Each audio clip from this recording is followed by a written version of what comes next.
హెచ్చరిక, దైవజనుని హెచ్చరిక. ఉజ్జీవం అంటే ఏమిటి? క్రీస్తు చాలు అనుటయే ఉజ్జీవము. క్రీస్తు చాలు అనుటయే ఉజ్జీవము. ఉజ్జీవం అంటే సమృద్ధి జీవము. నేను గొర్రెలకు జీవము కలుగుటకు, అది సమృద్ధిగా కలుగుటకు వచ్చి ఉన్నాను అని ప్రభు చెప్పారు. సమృద్ధి జీవం. ఇంకా మనకి ఏ లోటు లేదన్నమాట. ఇంకా దేని మీద ఆశ కోరిక ఉండదు. యేసయ్య ఉంటే చాలు, నాకు తృప్తిగా ఉంది అని చెప్పగలుగుతావు. ప్రార్థనలో ప్రయాసపడుటయే ఉజ్జీవము. ఉజ్జీవం కలిగినప్పుడు ఆపోయే ప్రార్థన అంటే ఆపడం. ప్రార్థనలో పోరాడుతుంటాడు, ప్రయాసపడుతుంటాడు. ఉచరబ్బ సఖ్యమ్మ గారి మూలుగులతో ప్రార్థన చేయగలిగి, పొడి మాటలు కాదు, ఆచార మాటలు కాదు, అలవాటు మాటలు కాదు. ప్రార్థనలో ప్రయాసపడుటయే ఉజ్జీవము. నూతన జీవితము పొందుటయే ఉజ్జీవము. నూతనమైన జీవితం, న్యూ బిగినింగ్, కొత్త జీవితాన్ని కలిగి ఉండటమే ఉజ్జీవం. క్రీస్తు జీవితము మానవుల హృదయములలో పోయబడుటయే ఉజ్జీవం. క్రీస్తు యొక్క జీవితము మానవుని హృదయాలలో పోయబడటమే ఉజ్జీవం. అంటే క్రీస్తులాగా మారటమే ఉజ్జీవం. దేవుని ఆశీర్వాదాలతో నిండి పొర్లుతున్న జయ జీవితమే ఉజ్జీవం. ఉజ్జీవం అంటే జయ జీవితం. క్రీస్తు ఆశీర్వాదాలతో నిండి పొంగి పొర్లేటువంటి జయం. ఎందులోనూ అపజయం లేదన్నమాట. నీ జీవితంలో శోధన జయిస్తావు, పాపాన్ని జయిస్తావు, సాతాన్ని జయిస్తావు, దేవుని కొరకు రోషం కలిగి జీవిస్తావు. అదే ఉజ్జీవం. దేవునికి విధేయులమై దేవుని సన్నిధిని కలిగి ఉండుటయే ఉజ్జీవం. దేవుని సన్నిధి దేవాలయంలో కలిగి ఉండటం కాదు, దేవుని సన్నిధిని ఆయా సమయాల్లో కలిగి ఉండటం కాదు. నాతో ప్రభు ఉన్నాడు, నా దేవుని సన్నిధితో నేనున్నాను అనే అనుభూతిలోనికి వెళ్ళటమే ఉజ్జీవం. ఒక మంచి స్ప్రే కొట్టుకున్న వ్యక్తి దగ్గరకు వచ్చాడు అనుకోండి, మనకేమన్నా చెబుతాడా? అతనేమి చెప్పకపోయినా ఆ సువాసన వస్తూ చూడండి. అలాగే క్రీస్తుని కలిగి ఉజ్జీవించబడిన వ్యక్తి దేవుని సన్నిధిని మోసుకెళ్తుంటాడు. నలుగురిలోకి వెళ్ళిన వెంటనే ఇతడు దేవుని మనిషి, ఇతని దగ్గర దేవుని వాసన వస్తుంది, ఇతని దగ్గర దేవుని స్వభావం కనపడుతుంది అన్న రీతిగా బ్రతకటమే ఉజ్జీవం. మన సొంత చిత్తమును సిలువ దగ్గర విరగగొట్టటమే ఉజ్జీవం. ఎప్పటికప్పుడు మొలుస్తూ ఉంటే మన గుండెల్లో నుంచి మన ఇష్టం, నాకు అది ఇష్టం, నాకు ఇది ఇష్టం, నాకు అది కావాలి, నాకు ఇది కావాలి అన్నది. నీకు ఏది ఇష్టమో అది నాకు అక్కర్లా, నాకు యేసయ్య ఉంటే చాలు అనటమే ఉజ్జీవం. యేసయ్య ముందు నీ ఇష్టాలన్నీ చెత్త. ఒక్కగానొక్కడైన కుమారుణ్ణి ఎంతో ఇష్టపడ్డాడు అబ్రహాము. కానీ దేవుడు అన్నాడు, నీ ఒక్కగానొక్క కుమారుణ్ణి నా దగ్గరకు మెరియా పర్వతం మీద తెచ్చి నాకు బలిమ్మంటే అదెట్ట కుదురుద్ది అన్నాడా? నీకంటే నా కుమారుడు నాకు ఎక్కువ కాదు, నీ కొరకు నా కుమారుని ఇవ్వడానికి సిద్ధం అన్నాడు. చూడండి, అది ఉజ్జీవం కలిగిన జీవితం. నీ ఉద్యోగం కానీ, నీ డబ్బు కానీ, నీ బంధువులు కానీ, నీ భర్త కానీ, నీ భార్య కానీ, నీ బిడ్డలు కానీ, నీ ఆస్తి కానీ, మరొకటి కానీ యేసుక్రీస్తు కంటే ఎక్కువ నువ్వు ప్రేమిస్తున్నావంటే నీలో ఉజ్జీవం లేదు. నీలో ఉజ్జీవం ఉన్నప్పుడు నువ్వు మొదట దేవుని రాజ్యాన్ని, ఆయన నీతిని వెతుకుతావు. దేవునితో మనుషులతో హృదయమును సరిచేసుకున్నటయే ఉజ్జీవము. ఉజ్జీవం కలిగిన వ్యక్తి తన మనస్సాక్షిని ఎప్పటికప్పుడు సరిచేసుకుంటాడు. దేవునికి వ్యతిరేకంగా చేసిన తప్పులు దేవుని దగ్గర ఒప్పుకుంటాడు, మనుషులకు వ్యతిరేకంగా చేసిన తప్పులను మనుషుల దగ్గర ఒప్పుకొని తన హృదయం దోషారోపణ చేస్తూ ఉంటుంది. అలారం కొడుతున్నట్టుగా నీ మనస్సాక్షి ఉజ్జీవం కలిగిన వ్యక్తిగా నీ ఉంటే, నువ్వు తప్పు చేసావు అన్నప్పుడు ఆ తప్పును ఒప్పుకొని సరిచేసుకునే వరకు నీకు నెమ్మది లేదంటే నీ ఉజ్జీవం కలిగిన వ్యక్తిగా, దేవుని ఆత్మతో నింపబడిన వ్యక్తిగా ఉన్నావని అర్థం. ఇంకా క్రీస్తు స్వభావం నాకు కావాలి అనటమే ఉజ్జీవం. డబ్బున్నోడికి ఎంత డబ్బున్నా ఇంకా డబ్బు చేయాలి, ఇంకో ఫ్యాక్టరీ పెట్టాలి, ఇంకో కంపెనీ పెట్టాలి, ఇంకా సంపాదించాలి. కోట్లు ఉన్నా సరే వాళ్ళు ఇంకా సంపాదించాలని ఆశ ఉంటుంది. యేసుక్రీస్తు ఉజ్జీవించిన వ్యక్తి జీవితంలో ఇంకా క్రీస్తుని తెలుసుకోవాలి, ఇంకా ఆయన వాక్యాన్ని తెలుసుకోవాలి, ఇంకా ఆయన శక్తిని తెలుసుకోవాలి, ఇంకా ఆయన్ని వెతకాలి. పరిశుద్ధుడైన పౌలుకి అదే ఆశ ఉండేది. నేను ఆయన యొక్క శ్రమానుభవంలో సమానుభవం పొందాలని ఆశపడుతున్నాను. నేను ఇంకా యేసు ప్రభువుని తెలుసుకోవాలని వెనుకున్న వాటిని మరచి ముందున్న వాటి కొరకు వేగిరపడుతున్నాను. ఏవేవి లాభకరములో వాటిని నష్టముగా ఎంచుకొని క్రీస్తు కొరకు పందెములు ముందుకు పరిగెడుతున్నాను. అది ఉజ్జీవం కలిగిన క్రైస్తవ జీవితం. క్రైస్తవులు పడిన స్థితిని గ్రహించి మొదటి ప్రేమలోనికి వచ్చుటయే ఉజ్జీవము. పడిపోయినప్పుడు, తగ్గిపోయినప్పుడు మరలా మన స్థితిని గ్రహించుకొని మొదటి ప్రేమతో నింపబడటమే ఉజ్జీవము. నడివీధుల్లో ఉత్సాహంగా డ్రమ్ములు మోగించి పాటలు పాడుటయే కాదు కానీ కన్నీళ్లతో సిలువ యొద్దకు తిరిగి వెళ్ళుటయే ఉజ్జీవము.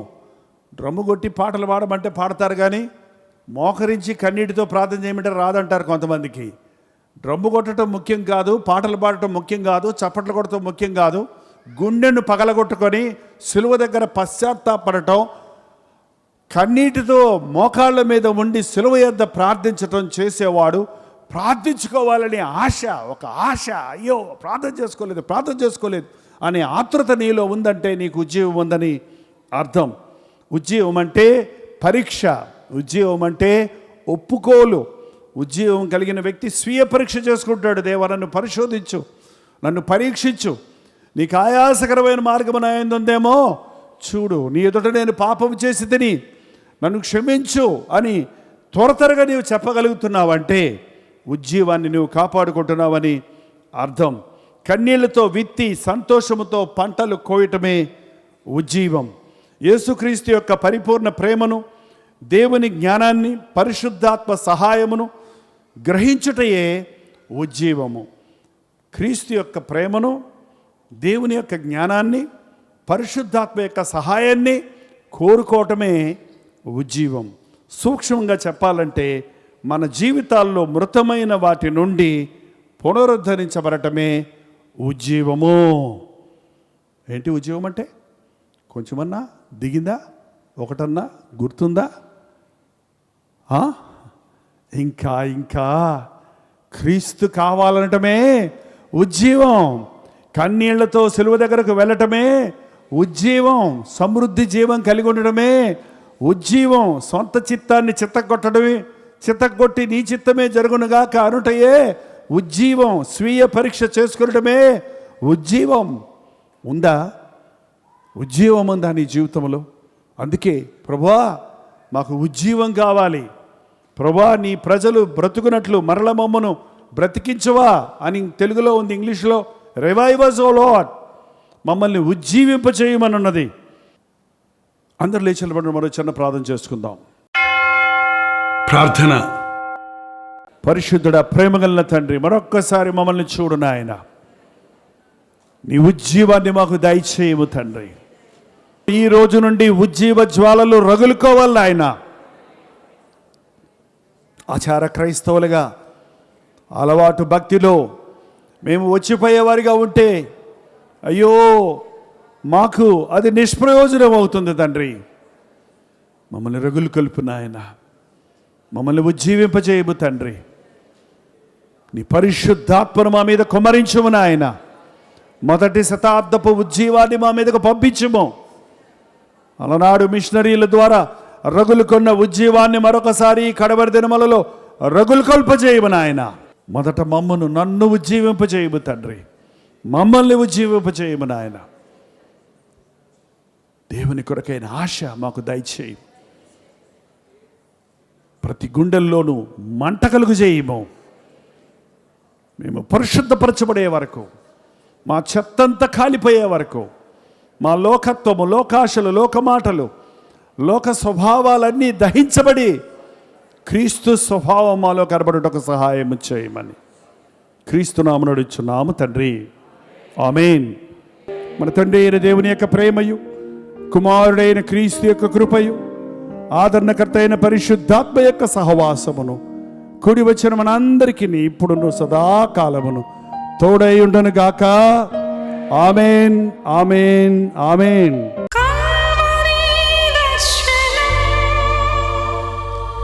ప్రేమ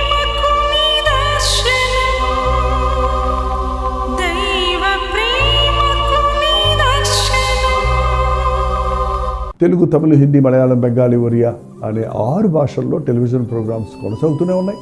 భారభరితమైన పరిచయంలో మీరు సహకరించాలని ఆశిస్తే, ప్రభువు మిమ్మల్ని ప్రేరేపిస్తే మీ విరాళాలు, కానుకలు డాక్టర్ జై ఫౌండేషన్స్ అనే ట్రస్ట్ నెంబర్కి మీరు పంపించవచ్చు. అవి నేరుగా టీవీ ఛానల్స్కి వెళ్తే అందులో ఏది మేము మా సొంత ఖర్చుల కొరకు ముట్టుకోవటం లేదు, వేరే పరిచయ కొరకు ముట్టుకోవటం లేదు. టెలివిజన్ పరిచయలో ఇంకా సువార్త అనేది వారికి అది అందించాలని ఆశతో ఒక 20 సంవత్సరాలుగా కొనసాగుతున్న పరిచయం కొరకు ప్రార్థించండి, మీ సహకారాన్ని అందించండి.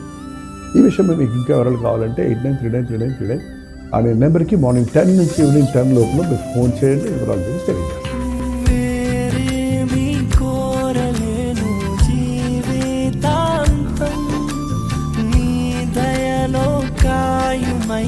బ్రతుకు దినం